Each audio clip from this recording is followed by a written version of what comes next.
Hello, we are Nedlih. Welcome to the first episode of the Nedlih interview series. In this particular program, we'll meet with a former space shuttle engineer that wants to change the world. That's fucking weird. That was cool. Sorry. I guess this one just didn't have any in it. Nothing fell out. That is so weird.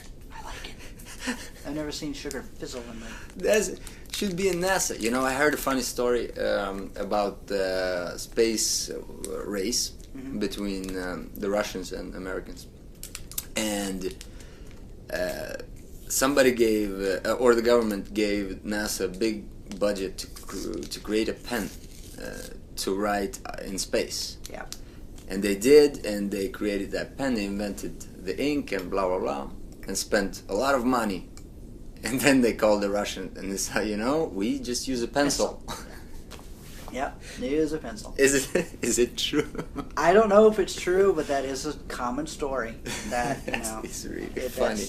It's like, you know, America wanted to do all this really big, bad, awesome, cool stuff and invent the pen that writes in zero gravity and all that shit, and the Russians just used a pencil. It's like, you know, you don't have to worry about the graphite floating away. It's right fucking there. So, how simple is that? It's like, besides, why would you want to use a pen anyway? Because if you've got to erase something or whatever, although you wouldn't want to erase in space. You wouldn't want to do that.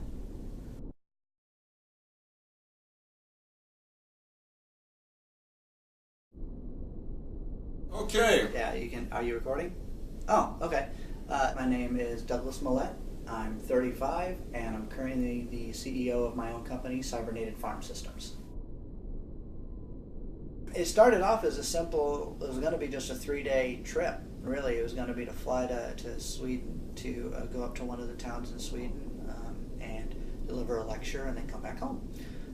But then word got around, and all of the network of the Zeitgeist movement that supports me in doing these lectures and whatnot. So Norway found out that I was coming here, and then Denmark found out that I was coming here. And they basically said, well, look, if he's already going to be on this side of the pond, let's see if we can, you know, get him around a little bit. So what started off as 3 has turned into a 19-day lecture tour of various cities and universities talking about space exploration and development, and how space exploration lends itself towards a sustainable world, global sustainability.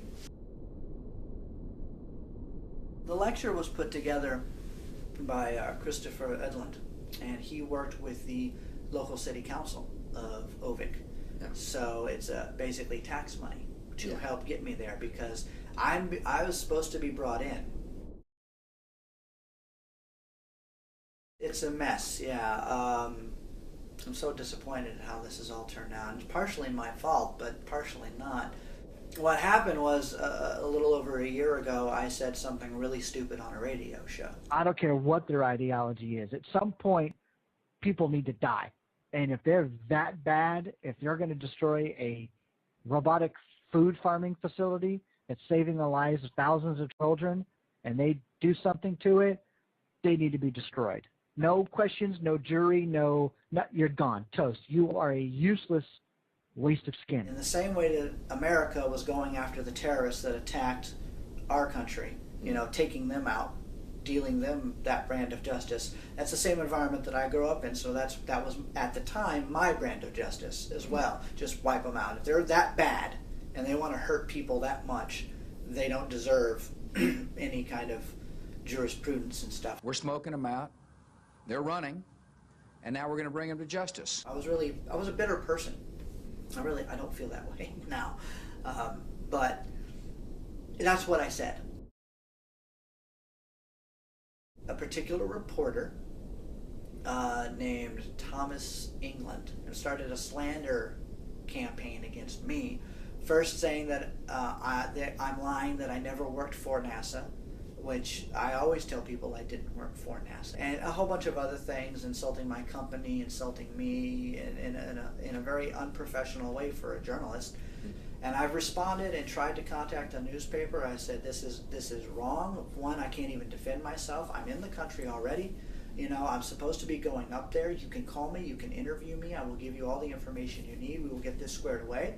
Let's be professional about this.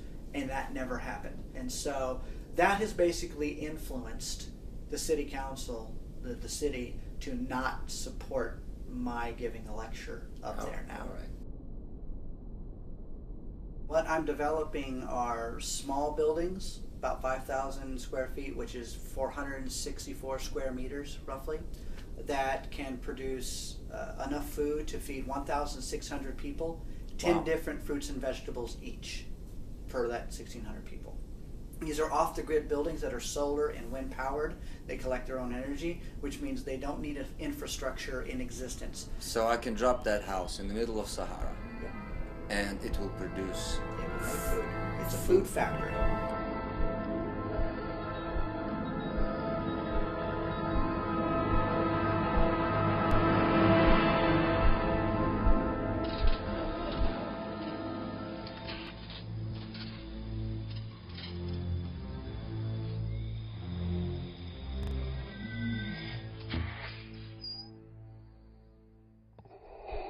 I first saw Star Wars when I was 8, and that really influenced me getting interested in space. I mean, of course, as an 8-year-old, you're watching Star Wars as the wow, fancy space fights and everything else, but it still gets the brain going. And in me, what it did is it got me interested in space exploration and space in general, and spaceships and all of those related topics. And so from that point on, I kind of molded myself towards the goal of becoming an astronaut.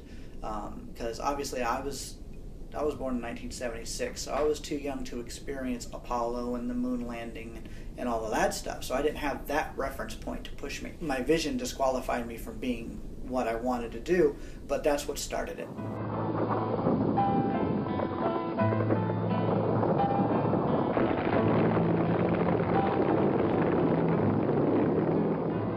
The vast majority of people that worked on the space shuttle program were actually not NASA employees. They were government contractors from private companies that came together and were contracted to work on the spacecraft. And so I worked for one of those contract companies, and what we did was something called hardware configuration management. And what we did is we managed all of the technical drawings and documentation that showcased what was in the payload bay for each mission of the shuttle, where it was, its location, its tag numbers, all of these different items that go into it, very advanced logistics, and made sure that all of the systems that were related to those items that were in the payload bay were properly noted, targeted, things like that. And so that's what we did in our department. They first went there in 1969. They last left there in late 1972.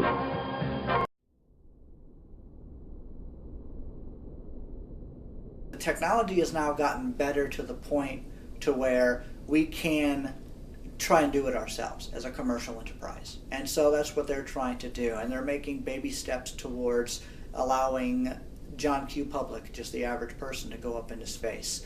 But we don't have the financial or the political will to make those things happen. Sadly, a lot of politicians think that space exploration revolves around election cycles. By the end of my second term,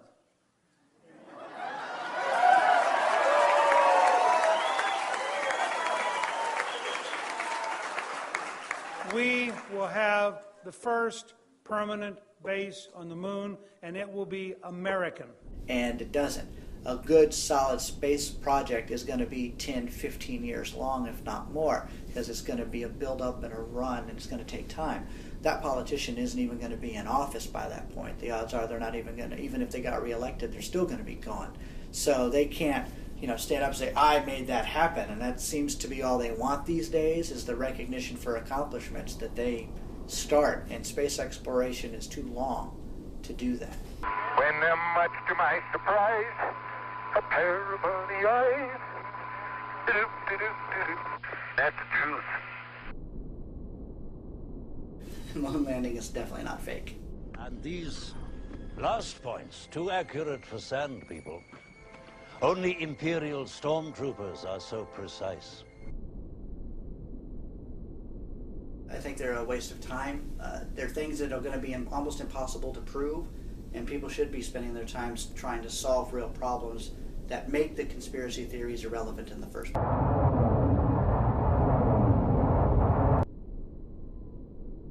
Time travel back, not so much.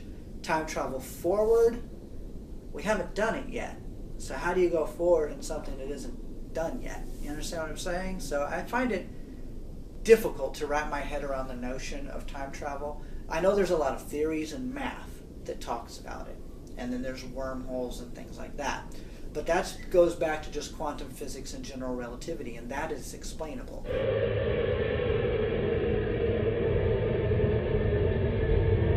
Time slows down as you speed up, so you're going to age less. It's the twin syndrome, the twin paradox. If you have two twins, one's on the Earth and one's in a spaceship, and that one takes off and leaves and comes back, speed of light or close to it, the twin on Earth is actually going to be a lot older than the twin that was in the spaceship. Even though they experience the same time, but they don't, because speed matters. There's so many variables. So time travel, too much like Jell-O, hard to wrap around that one. In the beginning, God created the heaven and the earth. And God said, let there be light. And there was light. Sorry I didn't believe in you, because I'm an atheist. And so I don't see a lot of data or points that can show me that there is a pearly gates or a God up there. If God is all forgiving, then hopefully I can say, sorry.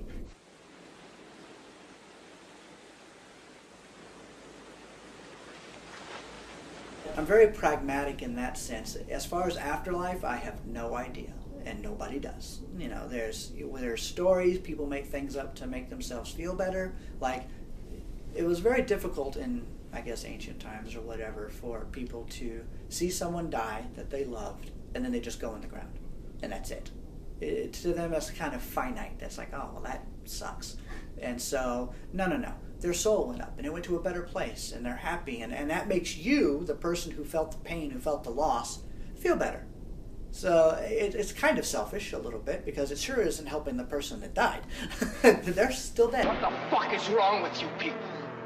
They're dead! They're fucking dead! Electricity is what makes us run. And then chemistry is what makes us run. It's actually electrochemistry. Both of them together is what makes life operate.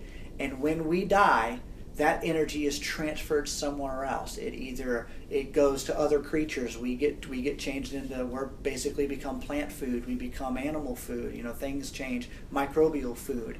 And over time, that gets put back into the earth. And eventually, the sun is going to expand in a couple of billion years, and it's going to suck in all the inner planets. And this entire Earth is going to get vaporized into its atoms.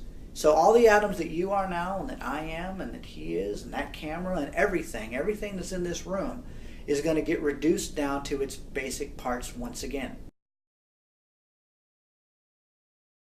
Happiness. Two things. If a person's biological needs are met and their quality of life needs are met with as little stress as possible, they have the time and the capability to be truly happy. So the lowest form of misery is when all of those are reduced to minimal and a person is basically left being nothing more than an animal and really not allowed to be a positive human being. I do. And here's why. Because from the apes all the way up until now, we've always lived in a world of scarcity that required that kind of hierarchical structure. You had to have somebody in charge to take the reins and, you know, be the leader, the king, the whatever, to help manage the zone that they're responsible for so that the people below, who maybe were not as charismatic or whatever, could live. Salvation will not be denied us.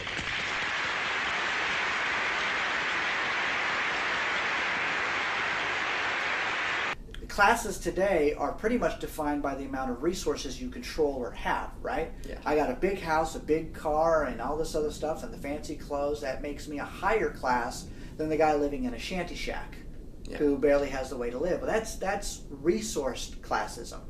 Now, you can have knowledge-based classes, differences, but the cool thing about that is the person that's way down here, if they really wanted to, they could pick up a couple of books, learn, and get themselves up, and they can be right up there with me in a relatively short amount of time. But in today's system, the ability for that shanty guy to catch up to the millionaire guy, that doesn't happen very often.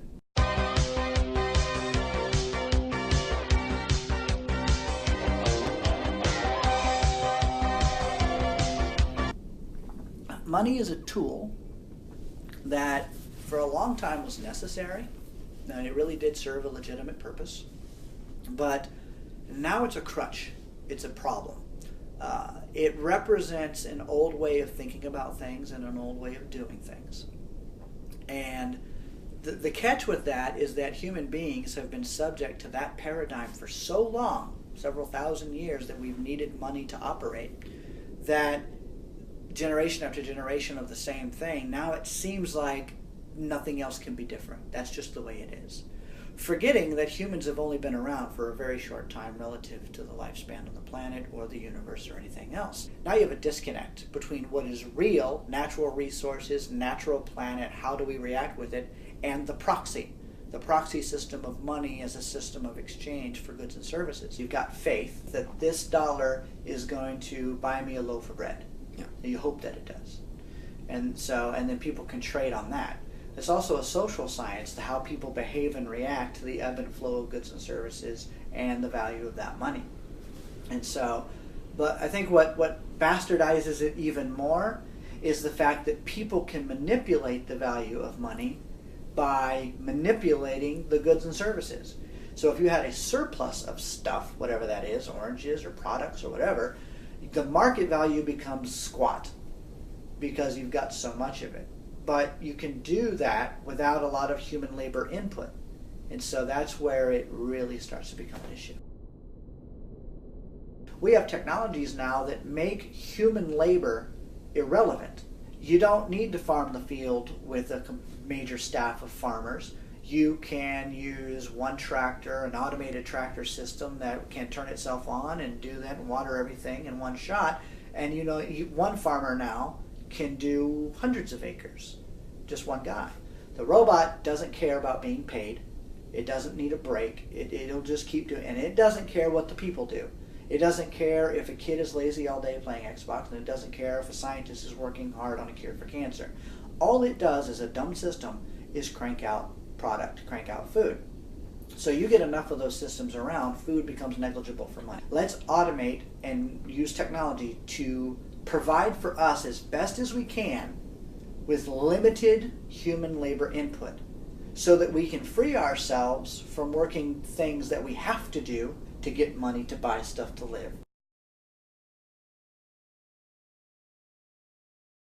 The resource-based economy is based on using advanced technologies to produce all of the goods and services that we need, as many as possible, as much as possible, thereby reducing human labor for that and creating abundance of our biological needs and our quality of life needs. And it's very much like an on-demand society. And statistics can actually help a lot with gauging what people like and what they don't like. If 20% of the people punch in that they like sushi, all right, then you would know how much sushi you would need for that city or for that region. And you would have that much available. And when technology is doing all that work for you, it's not like a bunch of people serving other people. All that is a production requirement. How much do we need to meet everybody's needs? We actually don't do that now. What we do is we say, well, we know what your needs are, but you're going to have to settle for what you can get, what you can afford. The RBE is all about empowering people to pursue their passion without having to worry about a roof over their head or food in their belly or the basic necessities of life that make us happy. In a truly free society, you have the right to be an asshole. Mm-hmm. All right? And I think you have the right to want a pink elephant in your backyard.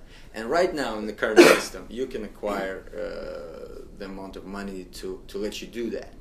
How would I, if I'm, for whatever reason, I want a giant pink elephant, how would I pursue that dream in an RBE? Why would you want a giant pink elephant? But no reason. Let's say I just want to ask you if a irrational request is made, how will it be met? It can't. It's an irrational request. You have to look at what are the resources. Don't you think that is totalitarian? No, it's actually nature. Nature's the ultimate dictator. The planet says we've only got this much stuff. But the planet also says gravity. You can't go to space, but yet we do. No, you can fight gravity. It's a force if you can overcome that force. Yeah, then you can make space. a huge elephant. If there's a way to do it, see, that would be the kind of thing, okay, let's go this. Let's say the irrational person says, I want this thing. And society says, well, it's kind of hard to do that now because we don't have the capabilities. However, if you want that, help us figure out how to make that happen without stressing the planet, without, let's be responsible. You can be irrational and responsible maybe at the same time.